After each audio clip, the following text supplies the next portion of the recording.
வணக்கம் அம்மா, எங்கிருந்து பேசுறீங்க? சென்னையிலிருந்து பேசுறீங்களா? யாருக்காக ஜாதகம் பார்க்க போறீங்கம்மா? என் பொண்ணுக்காக. உங்க பொண்ணுக்காக பார்க்க போறீங்களா? பிறந்த தேதி, பிறந்த நேரம், பிறந்த இடம் சொல்லுங்கம்மா. 4498. 4498 மேம்.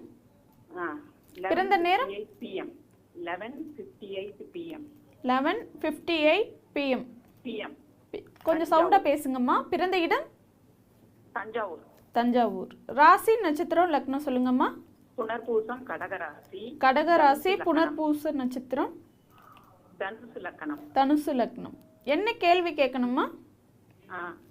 திருமணத்தை பத்தி தான் கேட்க. திருமணத்தை பத்தி கேட்கணுமா? வாழ்த்துக்கள்மா, நல்லா இருப்பீங்கம்மா. பாப்பாவுக்கு இப்போ புதன் தசை நடக்குது. புதன் தசையில் சுக்கிர புக்தி இப்போ நடக்குது. புதன் தசையே கடுமையான பாபத்துவ தசையாக இருக்கு. புதன் தசை கடுமையான பலவீனம். இந்த குழந்தைக்கு 28 வயசுக்கு முன்னாடி கல்யாணம் ஆகாதேம்மா, கொஞ்சம் லேட் ஆகுமேம்மா. சந்திர புக்தியில் தான் கல்யாணம். இப்போ அஷ்டமச்சனி நடக்குது. அஷ்டமச்சனியில் ஏப்ரல் வரைக்கும் ஒன்றும் நடக்காது. ஏற்கனவே 2 வருஷமாக பார்த்து கலைச்சி போயிருப்பீங்களே. ஆமா குருஜி, உங்ககிட்டயே நான் பார்த்துருக்கேன், அப்பாயின்மெண்ட் வாங்கி. சரி, புதன் தசை சந்திர புக்தியில் புதன் தசை சந்திர புக்தி, புதன் தசை செவ்வாய் புக்தி. 2026 புதன் தசை சூரிய புக்தி, சந்திர புக்தி. அப்பவும் அட்டமாதிபதி புக்திகளாக தான் வருது. ஏமா இந்த மாதிரியான ஜாதகங்களுக்கு 7ஆம் இடம் ரொம்ப பலவீனமாக 7ஆம் அதிபதி இருக்கிறார். நல்ல வேலையாக 7ஆம் இடத்தை குரு பார்க்கறது ஒன்று தான் பலம். அஷ்டமச்சனி நடக்கும்போது எதுவுமே நடக்காது. ஆக இந்த 2020 அடுத்த வர்ற மார்ச் மாதம் வரைக்கும் எதுவுமே நடக்காது. அதற்கு பிறகு பார்த்திங்கன்னா சூரிய புக்தி நல்லா இல்லை, சந்திர புக்தியும் நல்லா இல்லை. 2027 செவ்வாய் தான் ஓரளவிற்காவது நன்றாக இருக்கக்கூடிய அமைப்புகள் இருக்குமா. கொஞ்சம் பொறுமையாக இருங்கம்மா. இந்த மாதிரி ஜாதகங்களுக்கு 28 வயதிற்கு பிறகுதாம்மா கல்யாணம் நடக்கும். இப்போ எப்பயிலேருந்து குருஜி மாப்பிள்ளை பார்க்கலாம்? மாப்பிள்ளை பார்க்குறதே இப்போ வேண்டாமா, ஒரு வருஷம் தள்ளி வச்சுட்டு பாருங்கம்மா. புதன் வந்து நீச்சமாக இருக்கிறார், செவ்வாய் சனியோடு சேர்ந்து இருக்கிறார். கொஞ்சம் ஒரு மாதிரி தள்ளி நடக்க வேண்டிய ஜாதகம் தான் இது. ஒரு வருஷம் தள்ளி பாருங்கம்மா, சரிங்களா?